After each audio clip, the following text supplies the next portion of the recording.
प्रिय विद्यार्थियों, पिछले व्याख्यान में हमने संस्कृत साहित्य का इतिहास में जो गीति काव्य है उसका सामान्य जो परिचय प्राप्त किया। आज हम लौकिक संस्कृत में जो गीति काव्य है उसमें जो कालिदास है उनके गीति काव्यों के विषय में सामान्य जानकारी प्राप्त करेंगे कि कालिदास अनुपम प्रतिभा के धनी माने जाते हैं।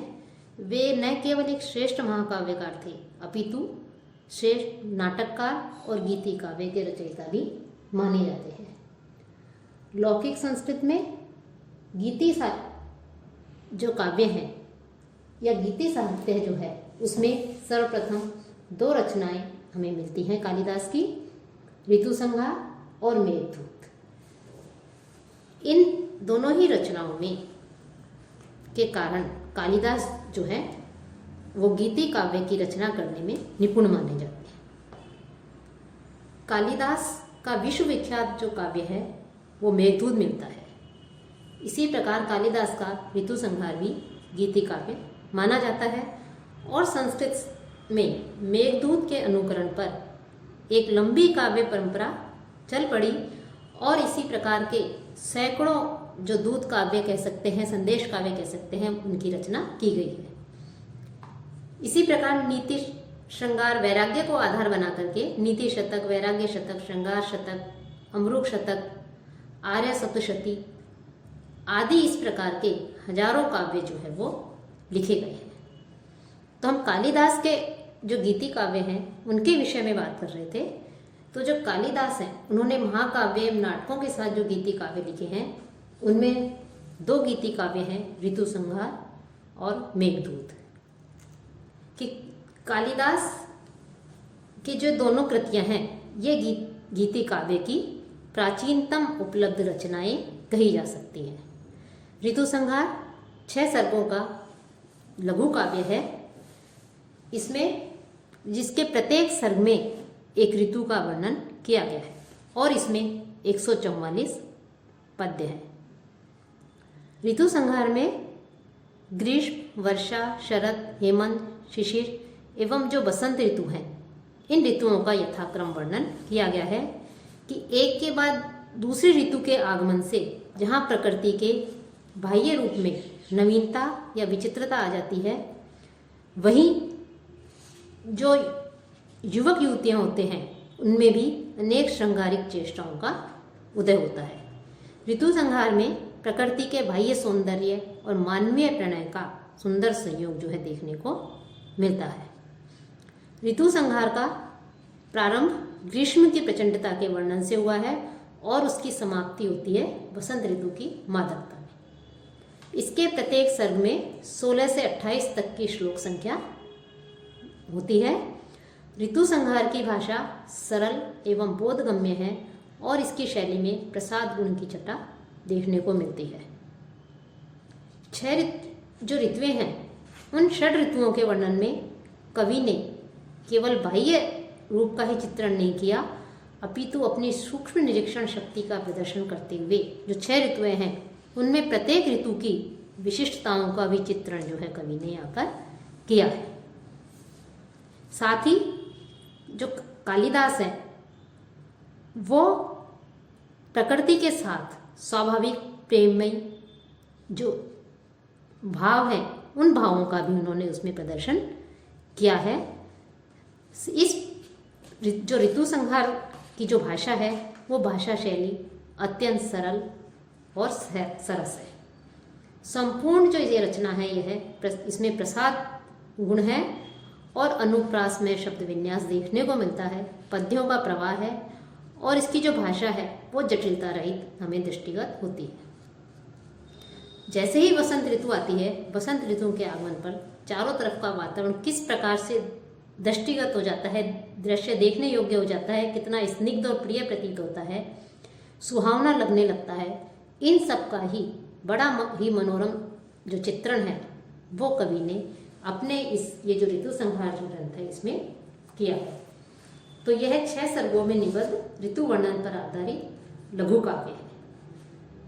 कालिदास की प्रारंभिक रचना होने पर भी वर्णन एवं सूक्ष्म निरीक्षण की दृष्टि से ये विशेष महत्व रखती है। वस्तुतः हम देखें तो अपनी कलात्मक प्रौढ़ता के कारण और प्रकृति से तादात्म्यपूर्ण वर्णन के कारण ऋतु संहार संस्कृत साहित्य में महत्वपूर्ण काव्य माना गया है। इसमें काव्य कला, सूक्ष्म निरीक्षण, अंतःबाह्य प्रभाव, सरस सरल प्रांजल भाषा शैली के कारण यह उत्कृष्ट काव्य माना जाता है। इसमें कवि ने मानव और प्रकृति के प्रणय मूलक जो संवेदनात्मक संबंध है उनका बड़ा ही मानविकता के साथ चित्रण किया है। प्रकृति और मानवीय संबंधों का भी इस ऋतु संहार में सूक्ष्म चित्रण, मार्मिक चित्रण जो है हमें देखने को मिलता है। अब जो कालिदास का दूसरा जो गीति काव्य है वो है मेघदूत। मेघदूत महाकवि कालिदास के द्वारा ही रचित विश्व विश्रुत गीति काव्य या खंड काव्य कह सकते हैं और यह भी संस्कृत का सर्वश्रेष्ठ गीति काव्य है। और मेघदूत से ही संस्कृत में संदेश काव्य परंपरा या दूत काव्य जो परंपरा है उस परंपरा का प्रवर्तन हुआ है। हम इस प्रकार से ऐसा मान सकते हैं।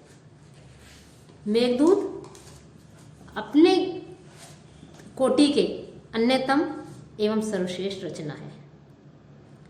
मानवीय अंतःभावों के चित्रण में और बाह्य प्रकृति के उत्तम जो रम्य दृश्य हैं उनके अंकन में भी यह एक मौलिक और सुंदर रचना कही जा सकती है।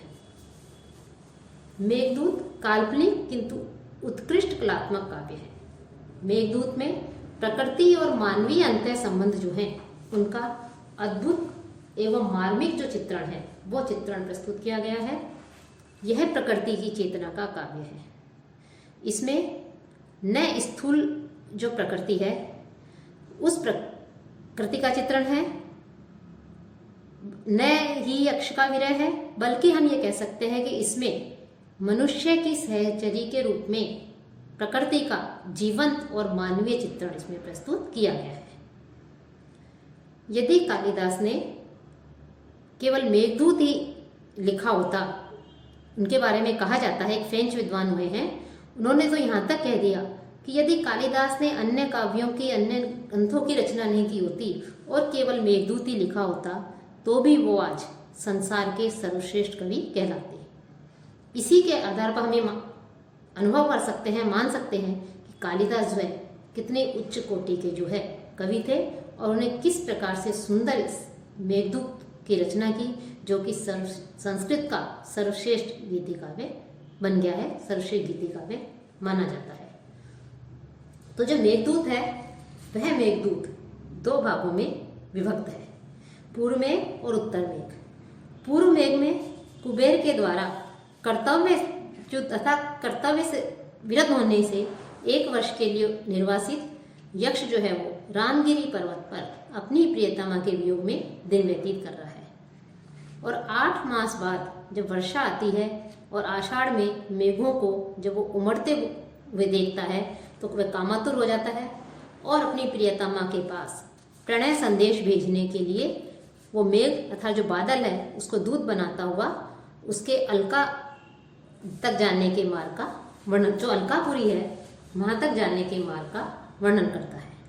उत्तर मेघ में अलकापुरी में पहुंचकर विरहिणी प्रिया की दशा देखकर अपना संदेश में वो देता है। इस प्रकार पूर्व मेघ में बाह्य प्रकृति का जो है सुंदर वर्णन है तो उत्तर मेघ में अंतः प्रकृति का भावनात्मक मार्मिक मनोरम जो चित्रण है वो उसमें प्रस्तुत किया गया है। कवि मेघ रूपी जो दूत है उसके लिए यात्रा के मार्ग का जो उन्होंने वर्णन किया है वो मार्ग जो है बहुत ही सुंदर उन्होंने रूप प्रस्तुत किया है। उसका सजीव रूप जो है उन्होंने उसका चित्रण किया है कि प्रकृति को मनुष्य की संवेदनाओं का संभागी बनाया गया है। इनमें जो मेघदूत है इसमें मेघ, झरने, पर्वत, लता कुंज, ताम्रकूट, क्षिप्रा आदि नदी, महाकाल, अवंती आदि क्षेत्रों का विस्तृत, सूक्ष्म तथा बड़ा ही मार्मिक चित्रण प्रस्तुत किया गया है कि पूर्व मेघ में चित्रकूट से अलकापुरी तक के भौगोलिक मार्ग का भी कवि ने जो वर्णन किया है उससे कवि के भौगोलिक ज्ञान का परिचय मिलता है। वहीं उत्तर मेघ में अलकापुरी का वैभवपूर्ण वर्णन है कि वस्तुतः मेघदूत में मात्र वर्णन नहीं है, बल्कि विरही जो यक्ष है उसकी मानसिकता का भी कवि ने सुंदर चित्रण किया है। प्रकृति और मनुष्य, इनके पारस्परिक जो संबंध हैं, जो पारस्परिक सरोकार हैं, उनको भी कवि ने इस मेघदूत में जो है रेखांकित किया है। ऋतु संहार के समान ही मेघदूत जो है, इस मेघदूत का विषय भी प्रकृति और नारी का चित्रण है। लेकिन जहाँ तक हम दोनों काव्यों को देखें, ऋतु संहार और मेघदूत, तो ऋतु संहार में जहाँ इन दोनों के बीच केवल सामीप्य है, प्रकृति और नारी के बीच, वहाँ मेघदूत में पूर्ण तादात्म्य। पूर्व मेघ में बाह्य प्रकृति के चित्रण को पुरुष के नारी विषयक कोमल भावों से युक्त कर दिया है, और उत्तर मेघ में मानव की जो प्रणय भावना है उसको प्राकृतिक घटक के साथ में बड़ी ही कुशलता से उकेरा गया है। कालिदास नारी और प्रकृति को मूलतः एक और अभिन्न मानते हैं, और नारी पर प्रकृति का और प्रकृति पर नारी का आरोप करना उनका एक तरह से कह सकते हैं कालिदास का प्रिय विषय रहा है। मेघदूत, कुछ विद्वानों का कहना है कि जो मेघदूत में कालिदास ने जो भावनाओं का वर्णन किया है, तो उससे ऐसा लगता है कि कालिदास ने यक्ष के बहाने से मानो स्वयं अपनी मनोदशा को व्यक्त किया है। लेकिन कवियों की इस कल्पना में कोई तथ्य नहीं जान पड़ता। कालिदास ने मेघदूत की कल्पना वाल्मीकि रामायण की उस घटना से ली है जहां राम सीता के प्रति हनुमान के द्वारा संदेश भेजते हैं। स्वयं जो मेघदूत है उसकी कुछ पंक्तियां भी इस कथन का समर्थन करती हुई हमें उसमें दिखाई देती है। सामान्यतया मेघदूत श्रृंगार रस प्रधान काव्य कहा जाता है, और उसमें विभिन्न प्रकार की जो स्त्रियों की चेष्टाएं उसका भी वर्णचित्रण है। मेघदूत जहाँ एक और श्रृंगार और यौवन का परिपूर्ण काव्य है, वहीं वह शिवात्मक चैतन्य की प्राप्ति का भी गूढ़ संकेत देता है। कवि ने बड़े कौशल से शिव के स्वरूप का जो सन्निवेश है वो भी हमें वहाँ पर दिखाई देता है। काव्य कला की दृष्टि से भी मेघदूत एक उत्कृष्ट काव्य विभूति है, और उसमें सुकुमार कल्पना के अनुरूप अत्यंत मनोहर भाषा शैली का वर्णन हमें देखने को मिलता है। मेघदूत के जो पद्य हैं उन पद्यों की रमणीयता, स्वर सौष्ठव, माधुर्य विलास, कोमल संगीत लहरी आदि जो है वो दर्शनीय है। मेघदूत जो काव्य है वो सारा काव्य मंदाक्रांता छंद में लिखा गया है। मेघदूत में मानवीय भावनाओं एवं संवेदनाओं की सूक्ष्म एवं मार्मिक अभिव्यंजना की गई है। मेघदूत जो है उसके प्रत्येक श्लोक में प्रकृति या मानवीय चेतना का वर्णन जो है हमें दिखाई देता है, उसका वर्णन इसमें किया गया है।